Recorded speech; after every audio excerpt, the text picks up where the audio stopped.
आईनजीवी विश्वनाथ दास तांकर प्रतिक्रिया नवा आज्ञा जो घटनाक्रम आप शुणुले जे समीर दास जो भाई भाव में विरोध में जो अभियोग आसी निज दलर नेत्री ना अभियोग कर पुलिस निष्क्रियता या केते दूर आप ठीक भाव में भावुं यार कौन चाप थाईपे जे पुलिस एभली निष्क्रियता हम महिला को एमती केमती सम्मान दि जापर आईन कौन कह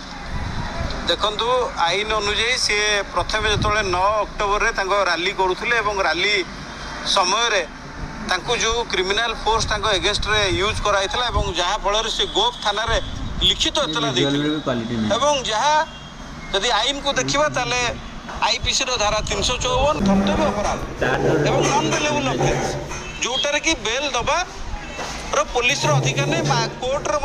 फास्ट क्लास कोर्टर first class judicial magistrate first class अधिकार नहीं तेणु ए क्षेत्र में कौ साहस क्या इंगित क्या निर्देश गोप थाना पुलिस प्रथम एतला कर घटनार पुनरावृत्ति 11 अक्टोबर से पुणी थे समीर दास गुंडा जो बीजेडी जनसंपर्क पदयात्रा क्रिमिनाल फोर्स एगेस्ट व्यवहार करते से थाना को जाए एतला देवाक थाना सुरक्षा कौन देवे ता कथा कौन बुझे थाना पीड़ित को 9 घंटा बसी जाऊे या बीजेडी दलर माँ को एवं माँ भौणी की सम्मान निश्चित भाव ए अगणतांत्रिक सरकार जो चली आधे मुख्य खलनायक है समीर दास हूँ किंबा आमर जो 5T अंडर रे सब थाना आसूँ निश्चित भाव आम 5T सचिवर आदेश अच्छी आम